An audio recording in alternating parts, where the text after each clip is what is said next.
all things are at their own places. It's the mind that makes hell of heaven and heaven of hell. और एक बात, man is a fool, always wanting what is not. He wants cold when it is hot and hot when it is cold. कहने की बात इतनी ही है, जीव के संसार परिभ्रमण की जो ये दुखद दास्तान है, इस दास्तान का स्क्रिप्ट राइटर ये स्वयं है और इसने ये स्क्रिप्ट ऐसी ही क्यों लिखी? क्योंकि इसकी ऐसी होनहार होनी थी। जिसकी होनहार अच्छी होनी है वो इष्ट अनिष्ट कल्पना का त्याग करता हुआ जैसा द्रव्य का परिणाम है उस द्रव्य के परिणाम को स्वीकार करता हुआ अपने द्रव्य स्वभाव की सन्निधि करता है, अपने द्रव्य स्वभाव की सन्निधि करता है। और सुनो 18वीं गाथा समय सार, अबाल गोपाल सबको सदाकाल अनुभूति स्वरूप भगवान आत्मा उपलब्ध है। ऐसी जो चर्चा चल रही है ये किसके बल पर? अबाल गोपाल सबको सदाकाल अनुभूति स्वरूप भगवान आत्मा अनुभव में आ रहा है, ये तो वहां पर बात चल रही है। अर्थात ये द्रव्यपना निरंतर हमारे ज्ञान में आ रहा है, द्रव्यपना हमको निरंतर प्रत्येक समय की पर्याय में वो है। लेकिन आश्चर्य है ये जीव उसमें देखने की चेष्टा भी नहीं करता है, एक फूटी कौड़ी तक उसकी तरफ देखना उसे स्वीकार नहीं है। उसको लगता है जैसे ये परद्रव्य है और परद्रव्य लोष्टवत, ऐसा ये अपने निज द्रव्य स्वभाव की तरफ ऐसे कुतूहल मतलब कुचेष्टा करता है। उत्पाद व्यय द्रव्य का परिणाम हमारे जीवन में एक क्रांति लेकर आता है। प्रत्येक द्रव्य का प्रत्येक समय में परिणमन हो रहा है और ये परिणमन पूर्व पर्याय के व्यय स्वरूप है, उत्तर पर्याय के उत्पाद स्वरूप है और उसमें द्रव्य का ध्रुवता कायम रही है या द्रव्य की द्रव्यपना कायम बना है। ये उसका इस पर्याय के त्रयात्मक लक्षण के माध्यम से उस द्रव्य की खबर हमको हो रही है, खबर की जा सकती है। लेकिन आश्चर्य, ये जीव उस तरफ अपना ध्यान देता ही नहीं है। उत्पाद व्यय द्रव्य जब भी ये चर्चा चलेगी इसके बाद में हमको सहजता तो आनी ही चाहिए। आज एक उदाहरण भी आया था, कल के प्रश्न को लेकर एक उदाहरण आया था कि जब मैं अपने आप को यौवन या बूढ़ा ना हो इसकी प्रयास करता हूँ, या यौवन बना रहूं या बूढ़ा ना हो, ऐसा जो प्रयास चलता है उस प्रयास को इस वर्तमान उत्पाद व द्रव्य रूप परिणाम से शांति अर्थात उसको फुल स्टॉप मिलता है। उस कुचेष्टा को अब मेरे पास समय नहीं है। कारण इतना ही है कि परिणमन स्व सुनिश्चित है। पहली बात तो ये असमान जाति द्रव्य पर्याय, असमान जाति द्रव्य पर्याय में जो दिखाई दे रही है वो तो पुद्गल का परिणाम है और जो पुद्गल का परिणाम है वो पुद्गल के आश्रित है और पुद्गल के आश्रित चीज को परिवर्तन को ये जीव कैसे परिवर्तित कर सकता है? नहीं कर सकता। लेकिन इसकी इसको इतना विश्वास है कि मैं अपने शरीर के परिणामन का करता, मैं जब चाहूं तब मोटा होता हूं, मैं जब चाहूं तब दुबला होता हूं, ऐसा इसको सहजता से लगता है। देखो, हम अक्सर अखबारों में भी पढ़ते हैं कि किसी भूमिका को अदा करने के लिए किसी एक्टर ने अपना 10-15 किलो वजन बढ़ा दिया, और किसी भूमिका का अदा करने के लिए किसी एक्टर ने अपना 10-15 किलो वजन घटाया। ऐसा हम स्पष्ट देखते हैं। और इतनी ही नहीं, तरह तरह की एड्स भी चलती है ना कि एक दिन में इतना वजन कम, एक दिन में उतना वजन कम, एक दिन में इतना वजन बढ़ाया जा सकता। ऐसी भी एड्स चलती है गारंटी के सहित, और गारंटी दे रहे हैं। अब जब ऐसे खबरों का सिलसिला चल रहा है और इतनी बौछार है इस विपरीत तत्व ज्ञान की, तो फिर स्वाभाविक है कि जीव गलत मार्ग को ही स्वीकार कर ले, चयन कर ले। हाँ, हिटलर का एक मंत्री था, उसका ये कहना था कि एक गलत बात आप 100 बार रिपीट करो, वो सत्य मानी जाने लगती है। एक गलत बात आप 100 बार रिपीट करो तो वो गलत मानी जाती है। मतलब क्या? हमको जिस बात का प्रतिपादन करना है उसका निरंतर हैमरिंग करो, वो अब सही हो जाएगी। आज क्या हो रहा है? आज हम बच्चों को स्वावलंबी बनाने के नाम पर हम उनको तत्व ज्ञान से विमुख कर रहे हैं कि नहीं। तुझे क्या बनना है बेटा? डॉक्टर। तुझे क्या बनना है बेटा? इंजीनियर। तुझे क्या बनना है बेटा? सीए। तुझे क्या बनना है? वकील।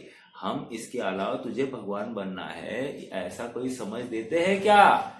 हम भगवान है ऐसा हमको समझ होती है क्या? देते हैं क्या? नहीं। अर्थात हम अपना परिचय शरीर के माध्यम से ही करा रहे, दूसरों को भी अपना परिचय शरीर के माध्यम से ही कराना चाहते। आज तेरा बर्थडे, आज तेरा ये, आज तेरा वो, ये आज मतलब हर चीज में हम उसकी प्रोफेशनल एटीट्यूड ही रखनी चाहिए। ये हम ही जिद रखते हैं माँ बाप, और at the end of day इसका जो अंतिम पड़ाव होगा ये अत्यंत अत्यंत दर्दनाक होगा। ये जीव, जैसे मैं कल कह रहा था, हर चीज पैसे से कमाना चाहता है, हर दुख का अभाव पैसे से कराना चाहता है। हर दुख का अभाव अगर पैसे से, संयोग के अभाव से नहीं करा सकता है तो अपने प्राण के अभाव करके वो दुख का अभाव करने की चेष्टा करता है। अर्थात इसको ये बातें सरल और सुलभ लगती है, लेकिन मैं शुद्धात्मा हूं ये इसे स्वीकार नहीं है। ये परिणाम जो संयोग जनित परिणाम है, ये पुद्गल का अपना स्वतंत्र परिणाम है, जीव का अपना स्वतंत्र परिणाम चल रहा है, ये इसे दिखाई नहीं दे रहा है। मतलब मोटी मोटी बात भी दिखाई नहीं दे रही है। कुछ दिन पहले मेरी ऐसा ही अपना विचार चलता है मेरा। आजकल माता पिता बच्चों को कराटे आदि बहुत कराने के पीछे, डांस कॉम्पिटिशन्स, डांसिंग क्लासेस, इसके पीछे बहुत जिद रखते हैं कि नाच गाना तो आना चाहिए, नाच गाना। क्या हमें पता है कि पहले के जमाने में नाचना बहुत ही निंदनीय माना जाता था, और आज नाचना मतलब एक टैलेंट माना गया है। विचार करना, मतलब विचारधारा में कितना अंतर है। दूसरी बात मैं क्या कह रहा था, कराटे आदि सिखाने का बहुत जुनून होता है। और जुनून क्या है? सेल्फ डिफेंस के लिए। लेकिन शील की रक्षा का हमने उनको ABCD भी नहीं समझाया, और सेल्फ डिफेंस के नाम पर हमने मारने का सबक दिया। चलो ठीक है, आपने मारने का सबक दिया, लेकिन शील की रक्षा करनी ये सबसे बड़ा अपना उत्तरदायित्व है, ये क्यों नहीं समझाते हैं?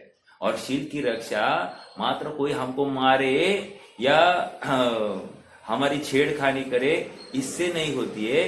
शील के ऊपर मुसीबत हमारे पहनने ओढ़ने से होती है। ये माँ बाप को भी नहीं समझ में आता है। समझ में आ रहा है क्या? मतलब विकृत कपड़ों को पहनने की हम अनुमति देते हैं, छोटे छोटे चुस्त कपड़े पहनने की हम अनुमति देते हैं, और at the end of day आपने कराटे सिखाया हो नहीं तो कुछ भी सिखाया हो, लड़की भाग जाएगी। क्या करेंगे उस दिन क्या करेंगे? माथा पटकना पड़ेगा ना, क्योंकि सामने वाला लड़का उसकी श्रद्धा को हरण करेगा। इसको उस लड़के के बिना अन्य कोई भी अपने लिए हितकारी नहीं है, ये उसको दिखाई ही नहीं देगा। अपना शील उसको कुछ भी कीमत नहीं रखती है। वो हर चीज वो मात्र भावनिक स्तर पर ही उसको टटोलती है और बस खत्म कर देती है। इसलिए जरूरी है तत्व ज्ञान से सम्मुख करना है बच्चों को। स्वयं तो होना ही होना है, अपना जीवन भी तत्व ज्ञानमय ही हो, और साथ साथ बच्चों का भी जीवन तत्व ज्ञान में। हम आग्रह तत्व ज्ञान का रखेंगे, हम आग्रह स्कूल के मार्क्स का नहीं रखेंगे, हम आग्रह अपने अर्थकारी विद्या का नहीं रखेंगे, हम आग्रह तत्व ज्ञान का। बेटा तुम जीवन में सफल हो मतलब क्या? तुम जीवन में सफल हो मतलब तुम तत्व ज्ञान से ओतप्रोत हो, तुम कठिन परिस्थितियों में भी सहजता रखने के लिए समर्थ हो, ये तुम्हारी सफलता है। और ये सब बात उत्पाद व द्रव्य के परिणाम को देखकर ही होती है। अर्थात वर्तमान में प्रतिकूल संयोग सामने खड़ा है, लेकिन उस प्रतिकूल संयोग में मैं धैर्य कैसे धारण करूं, ये सीख मुझे ये उत्पाद व द्रव्य का पाठ देता है। अर्थात आज प्रतिकूलता है, ये एक समय की पर्याय है। इस पर्याय का सचमुच प्रतिकूलता तो ये कहवत की है, क्योंकि संयोगों में प्रतिकूलता कही जाती है लोक में, लेकिन एक द्रव्य दूसरे द्रव्य का कुछ करता ही नहीं, मेरी कुछ हानि नहीं, कोई बिगाड़ नहीं हुआ, तो मुझे प्रतिकूलता आई कहाँ? ऐसा निर्णय कब होगा? ये उत्पाद व द्रव्य के परिणाम को समझने से होगा। हमको लगता है मैं दुबला हो गया तो मेरा बहुत ह्रास हो गया, हमको लगता है मैं मोटा हो गया तो मेरा कुछ तो बहुत गलत चल रहा है मेरा। लेकिन यहाँ पर समझा रहे हैं कि तुम दुबले और मोटे होने से तुम्हारा कुछ भी फर्क नहीं पड़ा है, तुमको दुर्बलता, तुमको चक्कर आदि आती है, इससे तुम्हारा कुछ भी फर्क नहीं पड़ा है। और हमको लगता है कि मुझे बहुत तकलीफ हो रही है, मुझे बहुत तकलीफ हो रही है, मुझे बहुत तकलीफ हो रही है, और मेरे जितनी तकलीफ किसी और को नहीं होगी, ऐसा हर किसी को लगता है। और यही इसका भ्रम है, क्योंकि असमान जाति द्रव्य पर्याय को अपना माना, उसके उत्पाद उसके व्यय को अपना उत्पाद अपना व्यय मान लिया, यही तो विकृति है। समझ में आ रहा है क्या?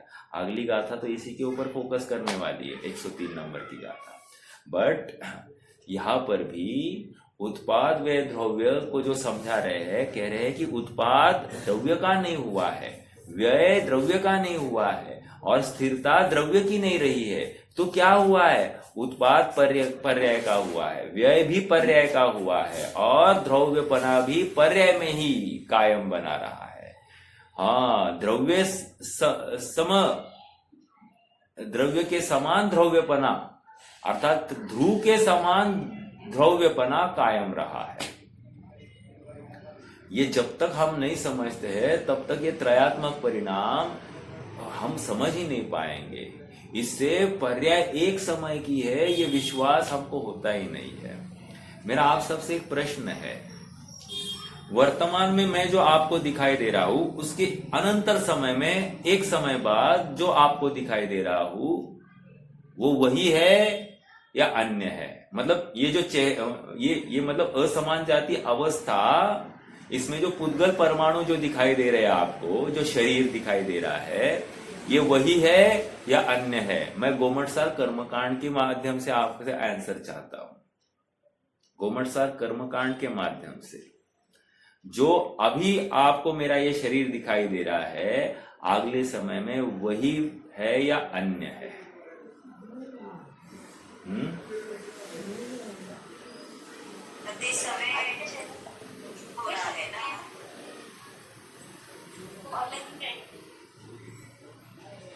प्रति समय पलट रही है ना, प्रति समय मेरे प्रश्न का हो रहा है। हाँ, मेरा प्रश्न ये है कि ये जो शरीर आपको दिखाई दे रहा है ये वही है या अन्य है?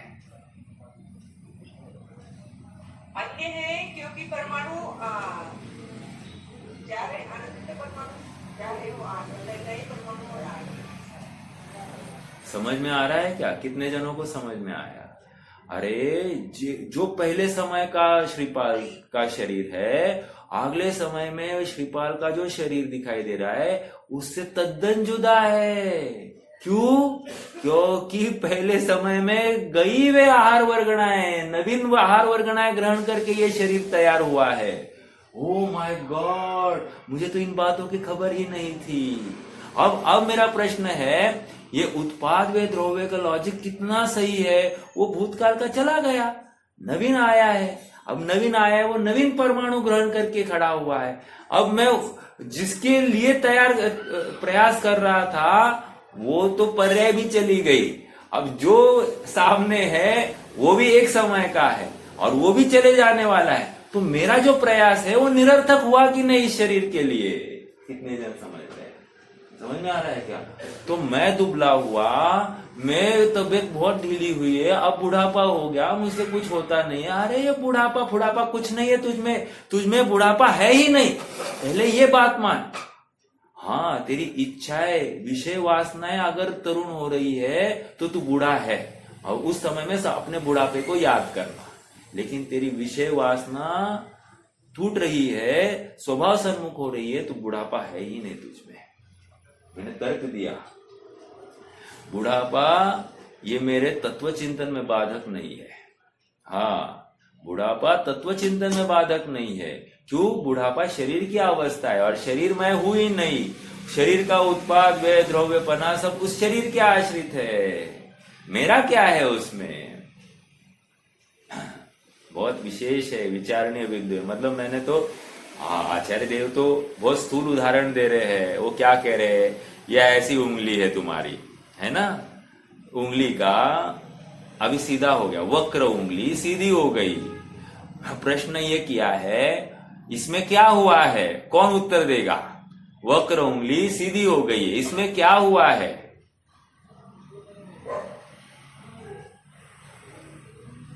प्रश्न क्या है? हाँ, उत्पाद व द्रव्य किसका उत्पाद हुआ? कह रहे इस सीधी उंगली का उत्पाद हुआ।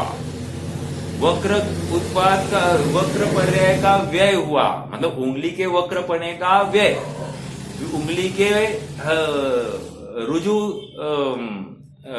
अवस्था का उत्पाद, और उंगली रूप कायम बनी रही। कितना सरल उदाहरण दिया, इतना सरल उदाहरण। हाँ, मतलब पहले शरीर में घटित करके दिखाया, हुआ कुछ नहीं है। अब मुझे क्या लग रहा है, ये वक्र थी ना, ये मैंने सीधी की है। हाँ, मैंने सीधी की। इसको क्या लग रहा है, ये वक्रपना मेरे बिना कोई हटा ही नहीं सकता। लो इसकी समझ। अभी मेरे एक परिचित का फोन आया, उन्होंने कहा कि मुझे थोड़ा सा पैरालिसिस का अटैक है, तो थोड़ा तकलीफ हो रही है। तो सहजता के भाव में मैंने भी कहा, ये एक्सरसाइज करो, वो एक्सरसाइज करो, ऐसा करो, वैसा करो। फिर अपने आप में विचार चलने लगे कि अपन क्या कर रहे हैं। मतलब उनको तत्व ज्ञान करो ये कहने के बजाय हम उनको सलाह दे रहे हैं कि तुम शरीर का इस प्रकार से तुम काम करो। ये भी ऐसा कभी कभी लगता है कि हम छलावा कर रहे हैं। उनको कैसे कहे कि तत्व चिंतन करो। हाँ, ऐसा होता है कि जो अपने सामने वाला व्यक्ति हो वो तत्व ज्ञान से ओतप्रोत हो, वो हमारी बात सुनने समझने में उसकी सामर्थ्य हो या नहीं हो, बहुत विशेष बात, मतलब विचारणीय बिंदु है।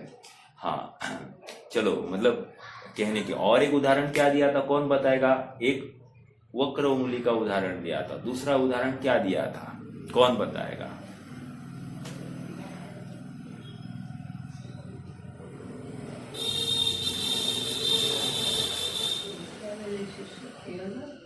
नहीं नहीं नहीं, यहाँ पर ग्रंथ में टीका में 2 उदाहरण दिए हैं। एक वक्र उंगली सीधी हो गई, उसका उदाहरण दिया, और दूसरा उदाहरण क्या दिया, कौन बताएगा?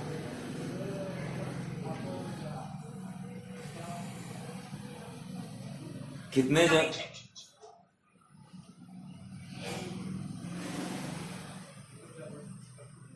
कितने जनों के सामने जिनवानी है?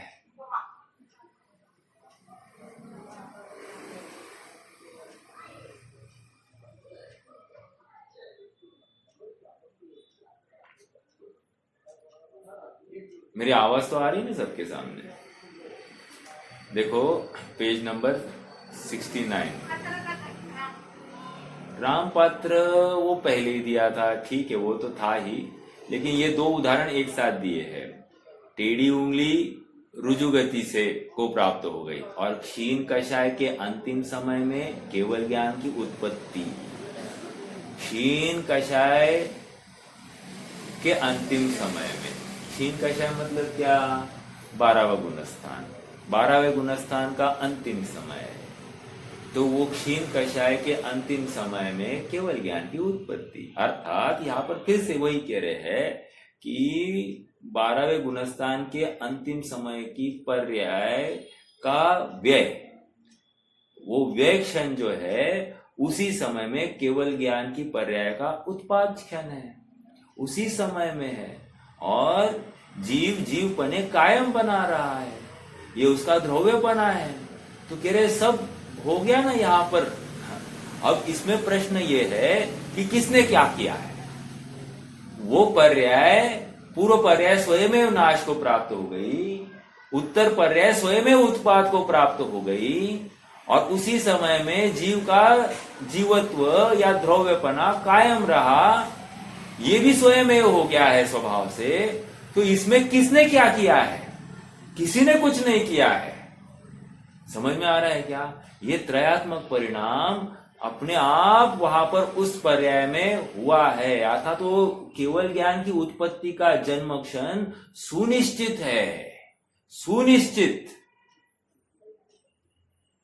अब ये ऐसा हर समय में लगाना। देखो और एक बात, दूसरे उदाहरण में अपने जीव के ऊपर लगाया, जीव के ऊपर लगाकर ये समझाना चाह रहे हैं कि जीव भिन्न है और शरीर भिन्न है। स्थूल रूप से शरीर के पर अवस्था को दिखाकर अपने को समझाया जाता है, लेकिन जैसे मेरा मिथ्यात्व है, मेरे मिथ्यात्व को मेरा मिथ्यात्व कहाँ है? पहले तो जीव की पर्याय में है। पहली बात तो ये माननी पड़ेगी, अगर यही नहीं मानेंगे तो तकलीफ है। ओके, इस मिथ्यात्व का व्यय क्षण और सम्यक्त्व का उत्पाद क्षण वो एक ही है। और सुनिए, सम्यक्त्व का उत्पाद क्षण खचित है, खचित है, और जीवपने से कायम बना रहा, ध्रुव्यपना कायम रहा, ये उसका ध्रुव्यपना भी सुनिश्चित है उस समय का। हाँ, और ये त्रयात्मक परिणाम प्रत्येक पर्याय में हो रहा है, प्रत्येक पर्याय में। और सुनो, प्रत्येक पर्याय में ये द्रव्य व्याप्त है। हाँ, हमको त्रिकाली बताया जा रहा है, लेकिन त्रिकाली दिखाई नहीं देता, मात्र वर्तमान दिखाई दे रहा है, त्रिकाली दिखाई ही नहीं देता। त्रिकाली देखने के लिए वो एक अलग चक्षु है उसको देखने के लिए। ठीक है, आज डॉक्टर साहब का, आज 1-2 दिन पहले डॉक्टर साहब का एक प्रवचन सुन रहा था। उन्होंने एक अच्छी बात कही। बात ये कही कि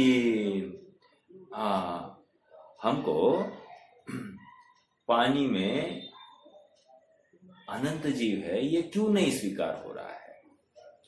हमको आलू में अनंत जीव राशि है, यह हमको क्यों स्वीकार नहीं हो रहा है? सीधा सा समाधान, क्योंकि हमको दिखाई नहीं दे रहे।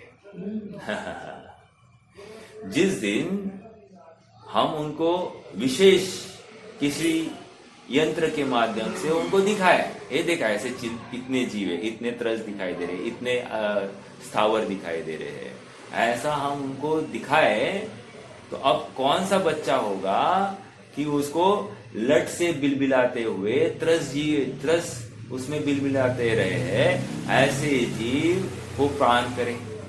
नहीं करेगा। समझ में आ रहा है क्या? जैसे अभी हमको किसी ने कहा देखो इस बॉटल में मछली है, हाँ, और हमको भी दिखाई दे रही है। अब ऐसा पानी कौन सा बच्चा पिएगा?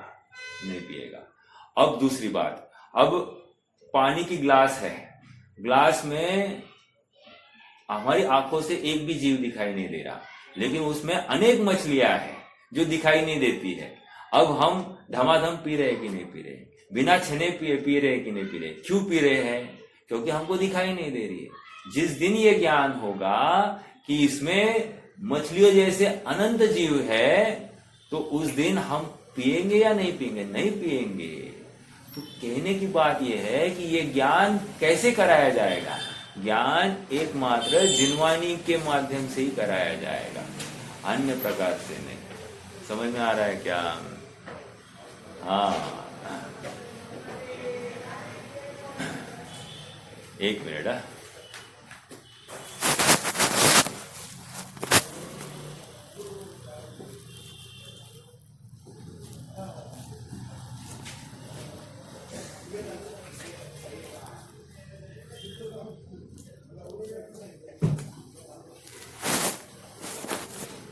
हाँ जी,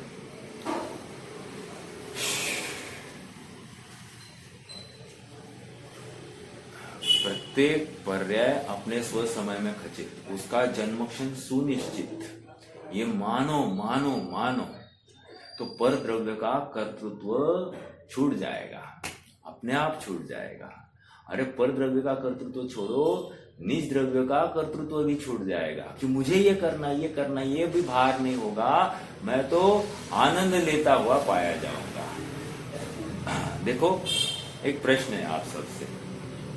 प्रश्न ये है, हमको मतलब स्वयं अपने दिल पर हाथ रखकर जवाब देना, हम में से कितने जनों को पाप का डर लगता है? पाप का डर कितने जनों को लगता है? उत्तर आप सबने दे दिया होगा। अब अगला प्रश्न, हम में से कितने जनों को पाप के उदय का डर लगता है? दूसरा प्रश्न खतरनाक, समझ में आया? नहीं, पाप का उदय नहीं रे बाबा। आई डोंट वांट पाप का उदय, लेकिन पाप मैं कर सकता हूं, लेकिन पाप का उदय मैं स्वीकार नहीं कर सकता। है कि नहीं ऐसी बात? मतलब हम बीजारोपण जो कर रहे हैं उसका फल हम स्वीकार नहीं कर रहे हैं। ये कारण इतना ही है कि हम तत्व ज्ञान से विमुख है। हाँ, दूसरा वर्ष, हाँ, हम कौन कौन जीव सुख अर्थात पुण्य करना चाहता है? पुण्य कौन कौन करना चाहता है? एक प्रश्न। और पुण्य का फल कौन कौन चाहता है? तो देखो सरलता से उत्तर ये है, पुण्य करना चाहिए ये सब स्वीकार करते हैं, लेकिन पुण्य का फल सबको चाहिए, करना चाहिए ये सब कहते हैं, लेकिन करता कोई नहीं है। लेकिन पुण्य का फल सब चाहते हैं और प्रयास भी उसी का चलता है। चल प्रयास मतलब पुण्य का फल हो, उसकी आस निरंतर बनी रहती है। और देखो एक बात कहूं आप सबसे, हम धर्म को अपने हिसाब से मोड़ना चाहते हैं। जितनी जितनी चीजें हमको योग्य लगती है, सहज लगती है, सुलभ लगती है ना, हम वो कर लेते हैं और स्वयं को धर्मात्मा मान लेते हैं। लेकिन जो बातें हमको स्वीकार नहीं होती है ना, हम किसी कीमत पर उसको स्वीकार ही नहीं करते हैं। और ये इतना होता ही नहीं है। ये अपनी पर्याय व्यवहार अनेक उलझुल कारण हम ढूंढते रहते हैं, जबकि यह हमको उत्पाद व द्रव्य का ये जो पाठ है, ये हमको क्या शिक्षा दे रहा है? हमारे बाहरी कर्तृत्व से हमको निवृत्त करा रहा है। तू बाहर में कुछ देख ही नहीं सकता, बाहर में कुछ कर ही नहीं सकता, ये विश्वास पहले ला। एक दूसरा, फिर अपना द्रव्य भी जैसा परिणाम हो रहा है उस द्रव्य का परिणाम तू देख। समझ में आ रहा है क्या? देख, महावीर के द्रव्य को देखकर तुझे कोई लाभ नहीं होगा। अब देखो मैं दूसरी बात कह रहा हूं, आचार्य देव 80वीं गाथा में क्या किया है? महावीर के द्रव्य को देख, तेरा काम हो जाएगा। हाँ, अब मेरी अपेक्षा अलग है। मैं क्या कह रहा हूं कि महावीर के द्रव्य को देख देख कर महावीर का ज्ञान होगा। समझ में आ रहा है क्या? मेरा ज्ञान थोड़ी होगा।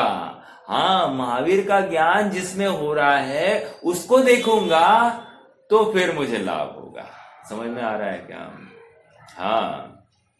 अब देखो और एक बात, जैसे हम सामायिक में बैठे हैं, बराबर, जब भी सामायिक में बैठते हैं हमको दिन भर के जितने भी उलझुल कार्य होते हैं वे सब कार्य अपने स्मृति पटल पर झलकने लगते, धमाधम, एक के बाद एक। इसको हटाया दूसरा आया, दूसरे को हटाया तीसरा आया, तीसरे को हटाया चौथा आया, चौथे को हटाया पांचवा, रुकता ही नहीं है, रुकता ही नहीं है। और आधा घंटा ऐसे चला जाता है, पौना घंटा ऐसे चला जाता है, लगता है कुछ भी हुआ नहीं, उसमें एक नींद भी हो जाती है। कहने की बात, ये क्यों हुआ? ये इसलिए हुआ क्योंकि तेरी रुचि ही स्वभाव में नहीं है, तुझे वस्तु की रुचि ही नहीं है। वस्तु के रुचि बिना ये कार्य होता नहीं है। मैं कौन हूं इसका अभ्यास भी तुझे नहीं है, मैं कौन हूं ये जानने का प्रयास भी तू दिन भर करता नहीं है। और सामयिक के काल में मैं कौन हूं ऐसा मैं की अनुभूति ये तू चाहता है, तो ये संभव नहीं है। निरंतर हमको अपने आत्म द्रव्य के बारे में चिंतन करना पड़ेगा, उसका उत्पाद, उसका व्यय, उसका द्रव्यपना नक्की करना पड़ेगा।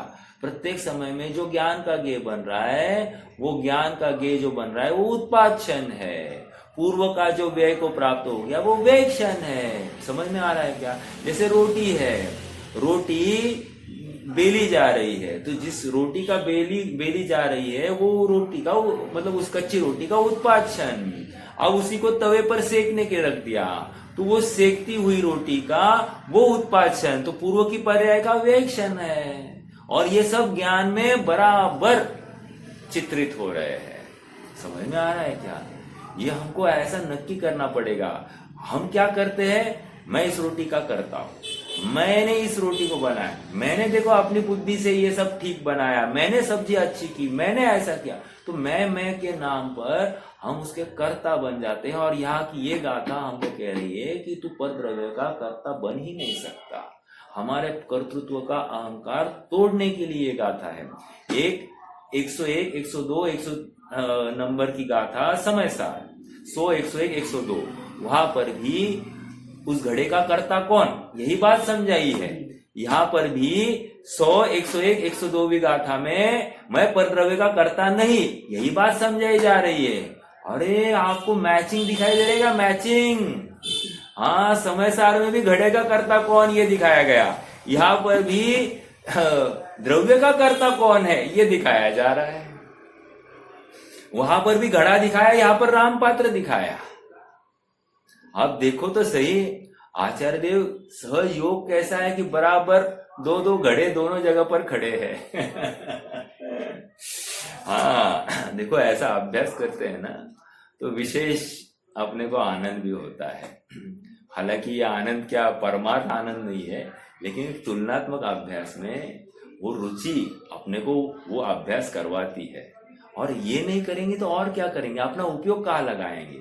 उपयोग इसी जगह पर लगाना है। विषय कषाय में इसका क्या हो गया, उसका क्या होगा, ये क्या है, वो क्या है, इसकी शादी हुई क्या, उसकी शादी हो गई क्या, इसकी शादी क्यों नहीं हो रही है, इसकी शादी क्यों हो रही है, इसमें हम तर्क लगाते, इसकी शादी क्यों नहीं हुई, इसकी शादी क्यों टूट गई, हम उसके ऊपर कारण मीमांसा करते, लेकिन मुझे सम्यक तो क्यों नहीं हुआ, इसके ऊपर कारण मीमांसा नहीं कर रहे हैं। हमको किसी ने शादी तोड़ी तो वो अपराधी दिखाई दे रहा है, लेकिन हमने सम्यक तो नहीं किया तो हम स्वयं अपराधी नहीं दिखाई दे रहे हैं। ये समझ में आ रहा है क्या? ये उत्पाद वे द्रव्य का प्रकरण है। ये कह रहा है कि तू अपने द्रव्य की तरफ देख तो सही, पर कर्तृत्व में कितना उलझना है। इसने ये नहीं किया, हमको इसमें कर्तृत्व दिखाई ही नहीं दे रहा है। मतलब किसी ने गलत किया, हम ऐसा हमको नक्की हो रहा है, इसमें हमको पर कर्तृत्व कुछ दिखाई नहीं दिया। जैसे मान लो रास्ते से ना कोई बैंड बजाते जा रहे हैं, तो बैंड बजाते जा रहे हैं ना, तो सहज ही मैं घर के बाहर जाकर बाहर खड़ा रहता हूं, बराबर। अब मैं घर के बाहर खड़ा रह गया और क्या चल रहा है देखने के लिए मैंने नजर दौड़ाई। तो मेरा प्रश्न ये है कि क्या मुझे ये सब देखने में पर कर्तृत्व भाषित हुआ या नहीं हुआ? कह रहे यदि तुम्हें पर कर्तृत्व भाषित हुआ तो शाबाश, तुमने पाप किया है, ये तो स्वीकार हो गया। लेकिन तुझे पर कर्तृत्व का बिल्कुल कोई लेश तुम्हें वहां पर लगा नहीं है, तो समझ लेना कि तू अपने आत्म स्वभाव से विमुख है। समझ में आ रहा है क्या? जैसे हम अखबार पढ़ रहे हैं, अखबार पढ़ रहे हैं, तो अखबार पढ़ते समय में हमको लग ही नहीं रहा कि मैं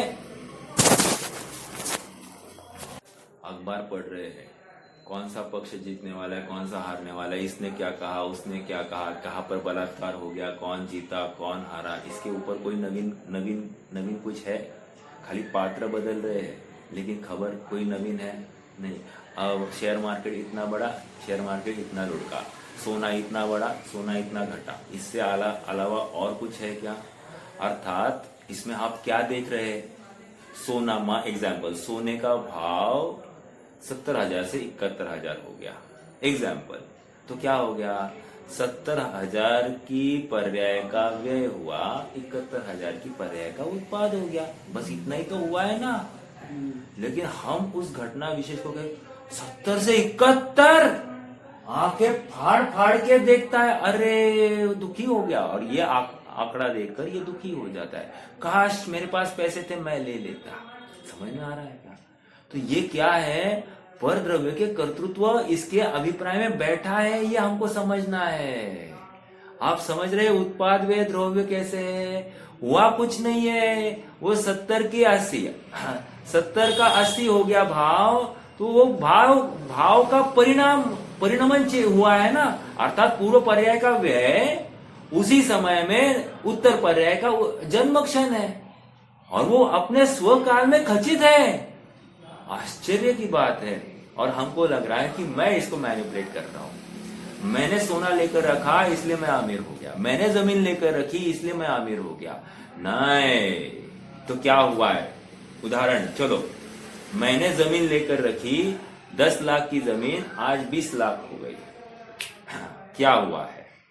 और दूसरा, मैंने एक जमीन ली, 10 लाख का भाव 5 लाख हो गया, क्या हुआ है? मेरा प्रश्न है आप सबसे। वर्तमान प्रकरण के अनुसार जोड़ना है। See this is analysis. कैसा अपनी विचारधारा हो ये देख रहे हैं अपन।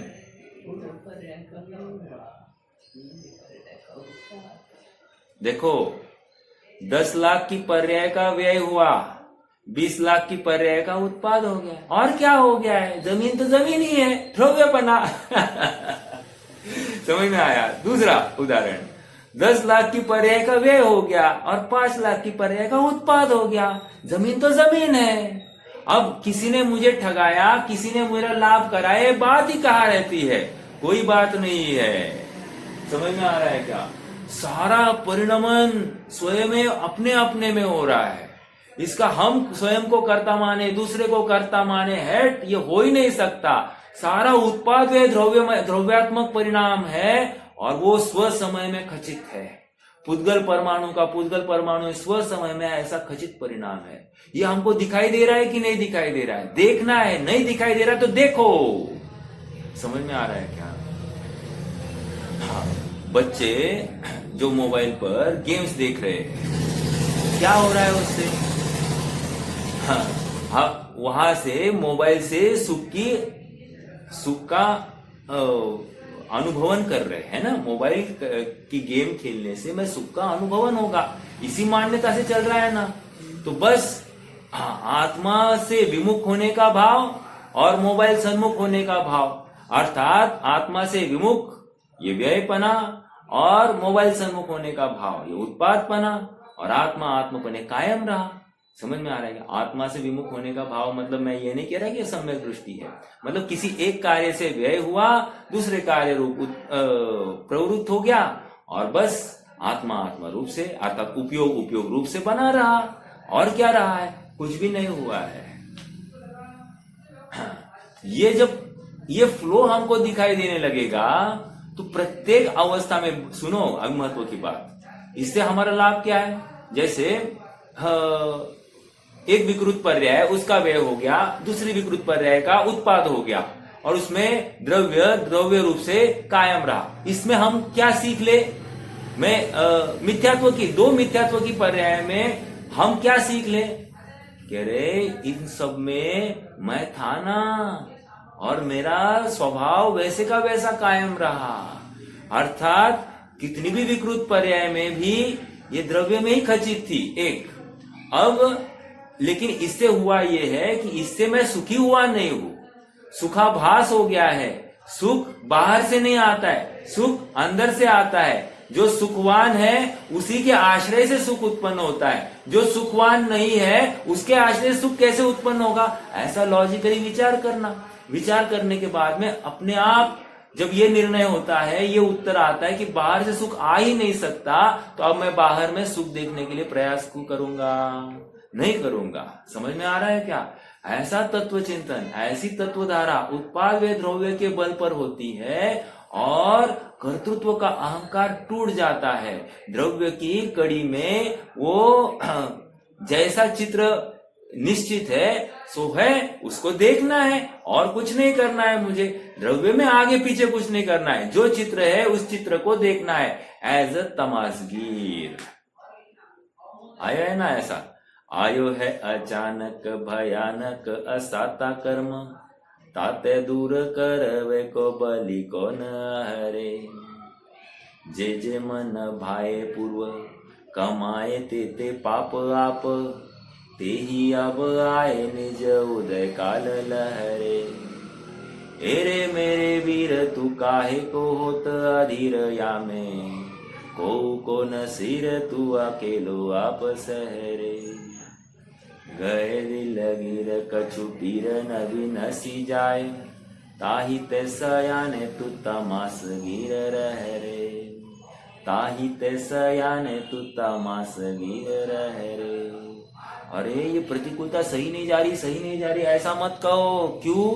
क्योंकि तू नहीं चाहता है प्रतिकूलता, तो भी प्रतिकूलता आए बिना नहीं रहेगी। और तू चाहता है कि अनुकूलता तो तू अनुकूलता भी चाहता है तो प्रतिकूलता चाहता भी हो तो प्रतिकूलता आए बिना नहीं रहेगी। तू चाह अथवा नहीं चाह, जो संयोग प्राप्त होना है वही आएगा। तो तुझे क्या करना है? एरे मेरे वीर तू काहे को होत अधीर या में, को न सिर तू अकेलो आप सहरे। कि कोई दूसरा सहने में समर्थ नहीं है, तुझे ही वो जानना है। एक मैं जानना कह रहा हूं, सहने की बात नहीं कर रहा हूं। और क्या करना है, कैसे करना है? तुझे मात्र तमाशगीर होकर ये दृश्य को देखना है। क्या करना है? तमाशगीर होकर इस दृश्य को देखना है। और जो ये करने के लिए प्रबल होता है, जो ये करने का अभ्यास करता है अहर्निश, वही सुखार्थी है। क्यों? क्योंकि वो बारंबार आत्म तत्व के दरवाजे खटखटा रहा है, अपने वस्तु स्वभाव का दरवाजा खटखटा रहा है। और जितनी बार जो दरवाजा खटखटाएगा तो तभी उसके खुलने का अवसर है। मैंने दरवाजा ही नहीं खटखटाया तो दरवाजा कौन खोलने वाला है? दरवाजा खटखटाए बिना खोला ही नहीं जा सकता। समझ में आ रहा है क्या? हाँ, ये बहुत महत्वपूर्ण बात है। हाँ, देखो चलो ठीक है, मैं ये उदाहरण नहीं देता हूं। मूल बात तो समझ में आ रही है। आइए थोड़ा सा अपन पढ़ेंगे और फिर आज के लिए अपने को समय होगा तो अगली गाथा में जाएंगे, नहीं तो नहीं जाएंगे। ठीक है, आचार्य जयसेन की तो बात हो गई थी। हाँ, अगले पेज पर आ जाइए, पेज नंबर 70।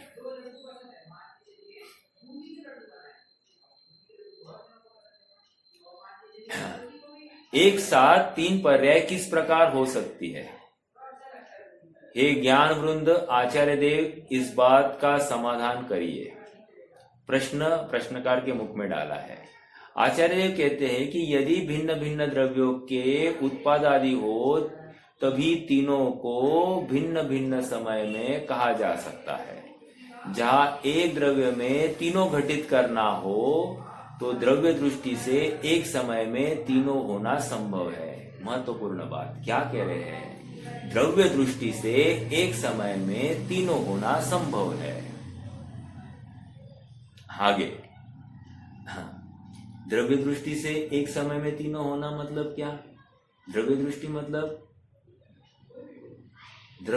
मतलब हाँ, प्रत्येक पर्याय अपने स्व समय में खचित है। स्व क्या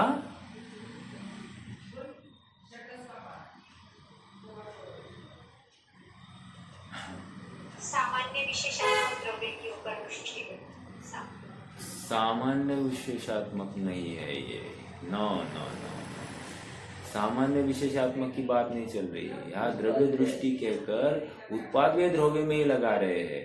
अर्थात मेरे इस द्रव्य की जो पर्याय है इसमें रचयिता ये द्रव्य स्वयमेव है, इसका रचयिता कोई अन्य नहीं है। तो अपने से भिन्न अपने से पर से भिन्न और अपने से अभिन्न ये द्रव्य दृष्टि है। यहाँ पर समझ में आ रहा है क्या? अपने से अभिन्न और पर से भिन्न, ये पर्याय द्रव्य से अभिन्न नहीं है। पर्याय अभिन्न नहीं है और पर द्रव्य से भिन्न ही है, ऐसी ये द्रव्य दृष्टि है। फिर से, जहां एक द्रव्य में तीनों घटित करना हो तो द्रव्य दृष्टि से एक समय में तीनों संभव है। पंडित देवीदास जी ने भी इसी गाथा के भाव को इसी रूप में प्रस्तुत कर दिया। आध्यात्मिक पुरुष कांजी स्वामी ने इस गाथा के भाव को इस प्रकार स्पष्ट किया। द्रव्य एक ही समय में उत्पाद, स्थिति और नाश नाम के अर्थों के साथ वास्तव में एकमेक है। इसलिए इन तीनों का समुदाय वास्तव में द्रव्य ही है। इन तीनों का समुदाय वास्तव में द्रव्य ही है। बालक जन्मता है, कुछ वर्ष जीता है, अर्थात टिकता है और उसके पश्चात मृत्यु को प्राप्त होता है। इस प्रकार उत्पाद व ध्रुव का समय पृथक पृथक है, ऐसा अज्ञानी कहता है।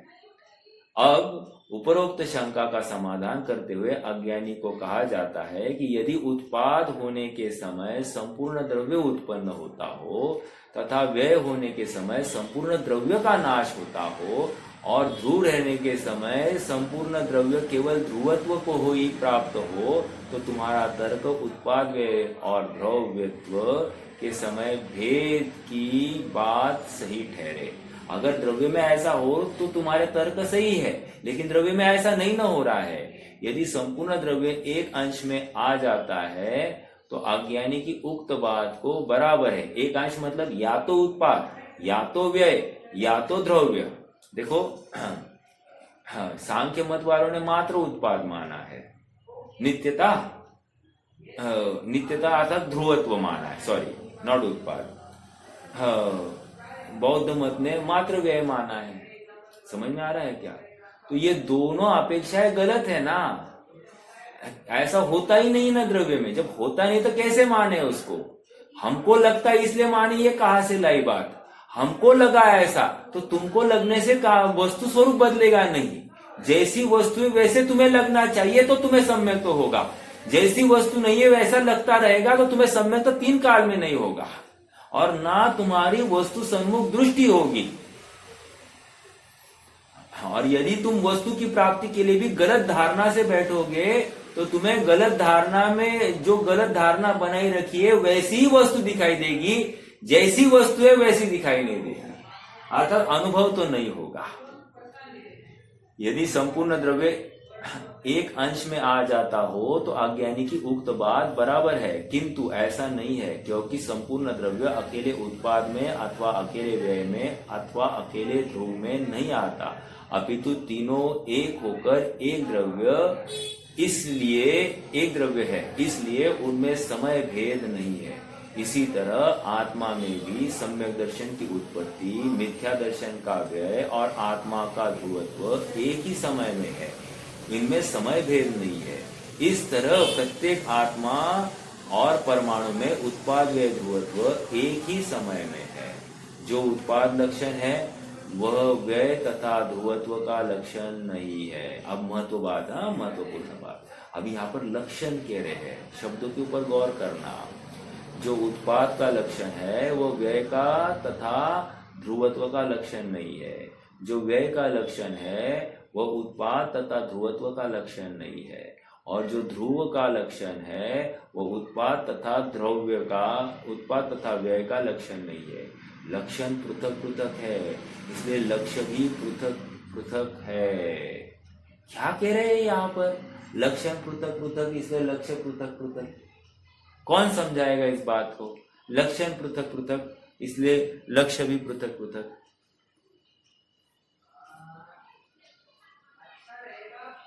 देखो, उत्पाद व्यय द्रव्य, इनमें संज्ञा अपेक्षा समानता है या असमानता है? प्रश्न है आप सबसे। संज्ञा अपेक्षा उत्पाद व्यय द्रव्य में समानता है या असमानता है?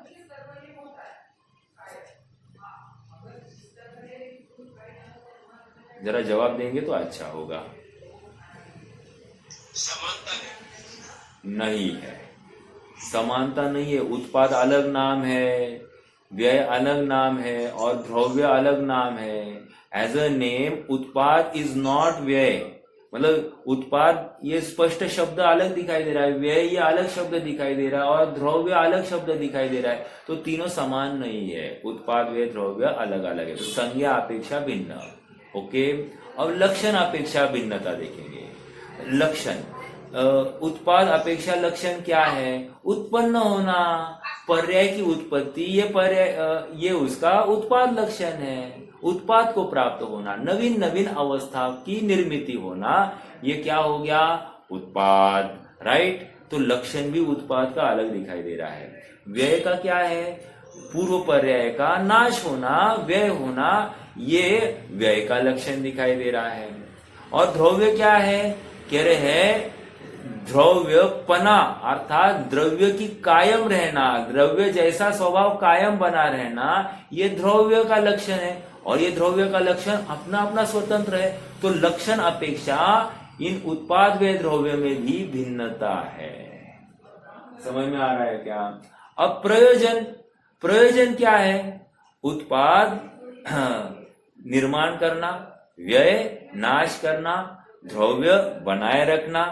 तो इनमें प्रयोजन की भी अलग प्रकार से सिद्धि है। उत्पाद धर्म का प्रयोजन क्या है? मात्र नवीन पर्याय की उत्पत्ति करना, उसका प्रयोजन व्यय करना नहीं है। समझना इस बात को। व्यय धर्म का प्रयोजन क्या है? मात्र व्यय ही करना, दूसरा कोई प्रयोजन नहीं है, उसका कोई दूसरा टास्क ही नहीं है। और द्रव्य पर्याय, द्रव्य धर्म का प्रयोजन क्या है? कायम बनाए रखना, बस। तो उत्पाद संज्ञा, लक्षण, प्रयोजन की अपेक्षा हमको तीनों में फर्क दिखाई दे रहा है। समझ में आ रहा है क्या?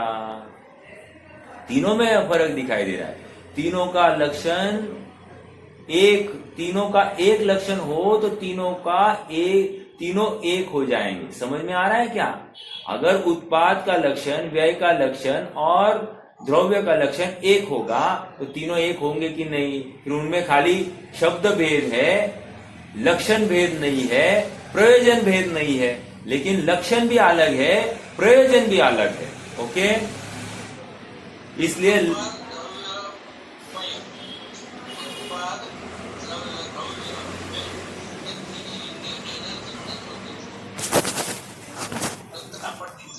बार अविनाशी और द्रव्य स्वभाव का निर्णय करेगा। ये उत्पाद और व्यय, ये प्रवाह क्रम में पाए जाने वाले अवस्थाएं है। ये जो निर्णय करता है वो सुख को प्राप्त होता है। समझ में आ रहा है क्या? हाँ, तो ऐसा है, हम चाहे उतने उदाहरण बनाएं, लेकिन उसमें से मूल प्रयोजनभूत बात इतनी है कि मैं अपने आत्म स्वभाव से 3 काल में च्युत हुआ नहीं हूँ, क्योंकि ऐसी शक्ति जिसको एनर्जी के रूप में कहा जा रहा है, ऐसी शक्ति मुझ में त्रिकाल विद्यमान है। समझ में आ रहा है क्या? और मेरा काम करने के लिए मैं समर्थ हूँ, ये दूसरी बात हो गई है। अवस्थाएं बदल रही है, लेकिन मैं तो कायम रहता हूँ। जब मैं कायम रहता हूँ तो अब मुझे डरने के लिए कोई अवसर नहीं है। ये तत्व ज्ञान का बल है कि अपने में, शरीर में होने वाले लाखों करोड़ों प्रॉब्लम्स, हमको हमारे ऊपर आई हुई लाखों करोड़ों आपत्तियां भी एक क्षणार्ध में व्यय को प्राप्त होती है। जो अपने स्वभाव दृष्टि आ जाती है, इन सबको हम लोष्टवत देखने लग जाते हैं। समझ में आ रहा है क्या? उत्पाद व्यय द्रव्य बहुत जबरदस्त है ये विषय। अच्छी चर्चा है। कल और अच्छा चिंतन लेकर अपन खड़े होंगे। कल का भी 103वीं गाथा भी बहुत अच्छी होगी। आप थोड़ा सा इस बचे हुए अंश को आप स्वयं पढ़ लीजिए। अपनी काफी चर्चा हो गई है। कोई प्रश्न होगा तो प्रश्न रख सकते हैं, नहीं तो फिर जिनवानी स्तुति करेंगे।